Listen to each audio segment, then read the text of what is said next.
Tonight, you're going to hear stories that actually happened, stories of the unexplained, the mysterious, and the terrifying, events that even the witnesses themselves cannot explain.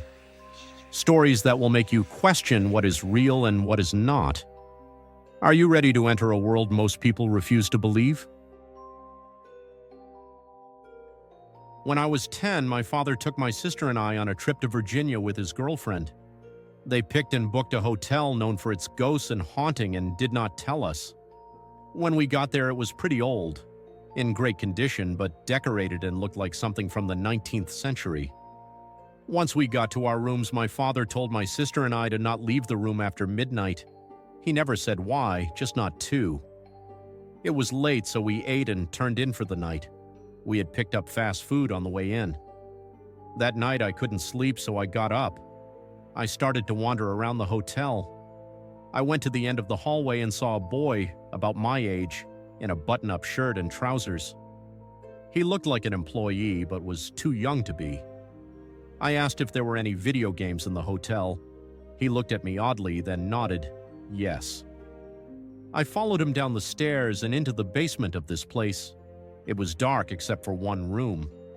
To my right, at the bottom of the stairs, was a door and it was open. In it, there were people all dressed like it was the 19th century.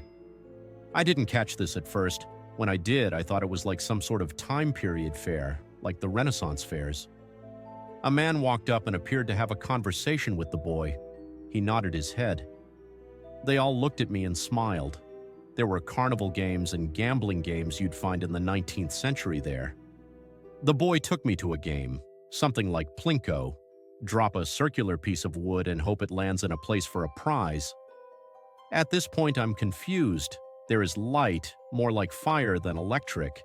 People talking, laughing, having a good time, but no video games, no arcade. I asked again if there were video games, and this time I heard games. Yes, look. But these were very rudimentary. Old even, but it all looked new. As in, current. I didn't understand at all. Then the boy told me he and his family had to leave and asked if I could come back tomorrow.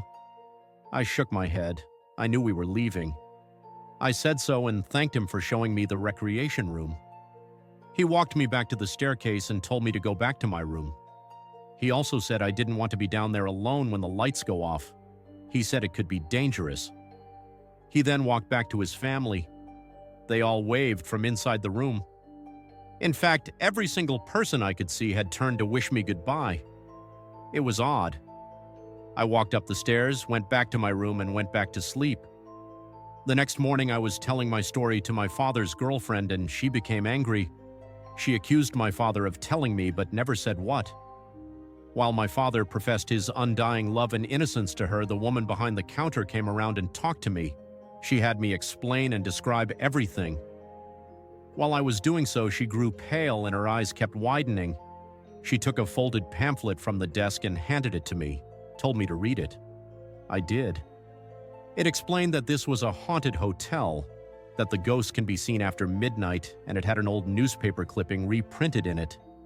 It describes a horrible fire that killed over a dozen people. Of note, an affluent family with a young boy that had owned the place. It took me a few seconds. I looked at her quizzically.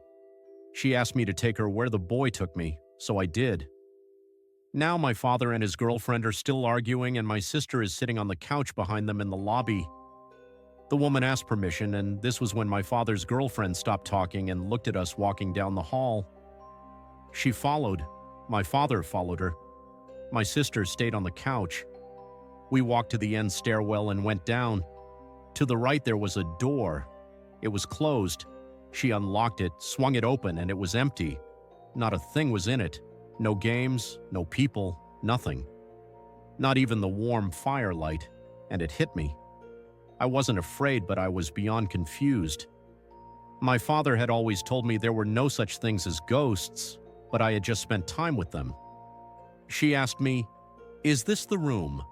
And I answered yes, but frantically. I ran around looking for any sign of the night before, and in the corner there was the apple bob bucket and the Plinko game, and they were covered in dust and looked ancient.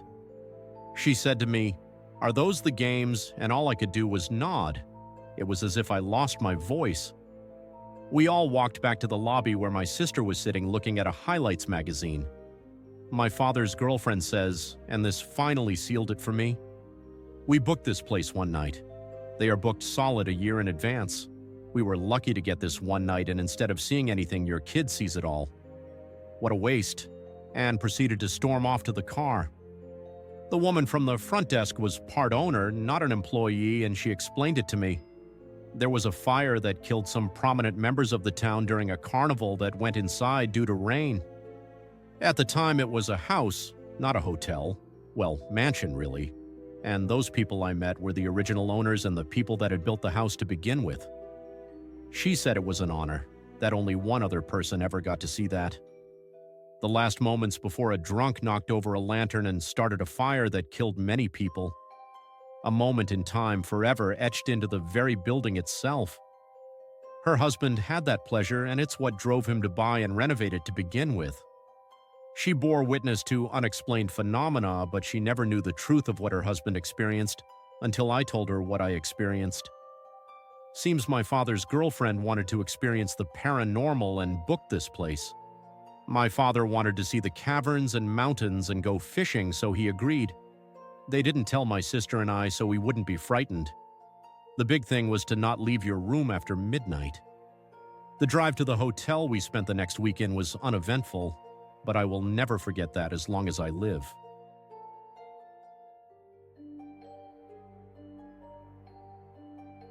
This will probably get buried, but here goes.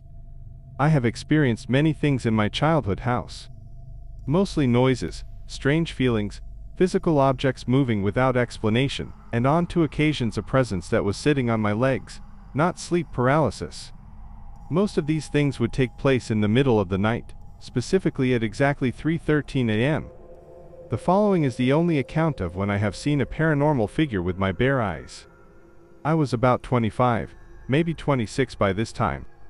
My parents and my older brother's family were out of town, scouting plots of land in northern Wisconsin. I was asked to house sit for my parents, and also watch over the 3 golden retrievers. I happily obliged. Living in an apartment in the city does not afford one much opportunity to play their guitar at desired volumes. Anyways, it was the evening, probably around 7 o'clock.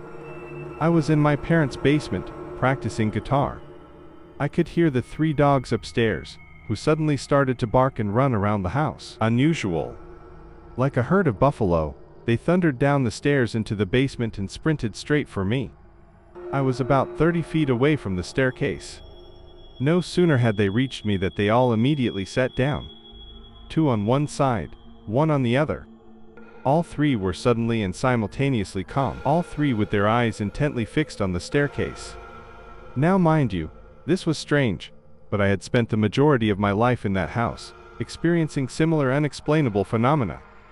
Having been told by a shaman on a separate occasion that there was a motherly-like protector spirit with me who carried fun things in her pocket, another crazy experience.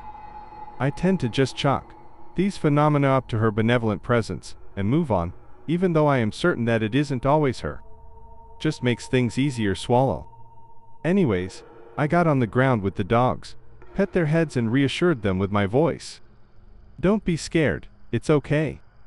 I was probably reassuring myself too. They seemed to snap out of it, and so did I, returning to practicing my guitar. Later that night, I went to sleep in my childhood bedroom. I don't quite remember the exact events leading up to the following, so I will describe what I recall from the moment I awoke. I am not 100% sure of what awoke me. I never am acutely aware of what has woke me up, but the time is always the same, 3:13. The bedroom door was open, and the kitchen light was on, so there was light pouring into the room. All 3 dogs were with me on the bed, and they were awake too. Their heads all held high, perceiving, processing. I heard something, a muffled voice. A short burst of tone. Nasally, round A at 220 Hz. Was I imagining this? Was I still dreaming? Having established now that I was certain to be quite awake, my attitude matched the dogs. Surveying the scene. Listening intently. Still, and it happened again. Hey, that voice. like a sound emitted by a mouth covered by a hand, but distinctly feminine. This was not my imagination. There was something making this noise, as confirmed by the dogs all moving their heads, taking note of the event. The question now is not whether or not this is real. The question is, what is making the noise? Silence. Concentration. Studying. The type of suspense that heightens your senses and makes time stand still. Searching for a logical answer, it seemed like minutes had passed since the last sonic utterance. No explanation. Ears wide open. Hey, the third time, louder, it seemed, closer, but no less muffled. The house started to creak. This was not a familiar sound. It wasn't the type of creaking that our floor makes. That is easily identifiable. It was the type of sound that happens when there are storms, or very powerful gusts of wind, that are causing the walls and ceiling to flex. The dogs had enough. They all jumped off the bed and left the room. Thanks guys. Don't worry, I'll be okay. Just hope I'm still okay to feed you in the morning. Staring straight ahead of me, I ran through a checklist of possible explanations. I am home alone except for the dogs. They have been within eyesight for every unexplainable occurrence. There is no audible wind outside. The air is not on in the house. No open windows. It's the middle of the night, so it's most likely these sounds aren't being made by someone outside the house, especially in a very quiet suburb. Having lived in the house for most of my life, and being very familiar with the ordinary noises of the house, I can't match any of them to what is happening at the moment. I don't know what caused me to look towards the door, but then I saw it, like a photograph etched in my mind. I can recall it vividly. It was a black, rigid, formless vapor coming through the doorway. Not some fluffy, round cloud. It was sharp, many clearly defined terminations, almost seeming to be crawling over itself. Only it wasn't crawling on the ground. It was coming through the door at the level of the archway, 8 feet high. The figure was not fully in the door. I saw maybe 3 feet of it lengthwise, and it was maybe a foot or tall.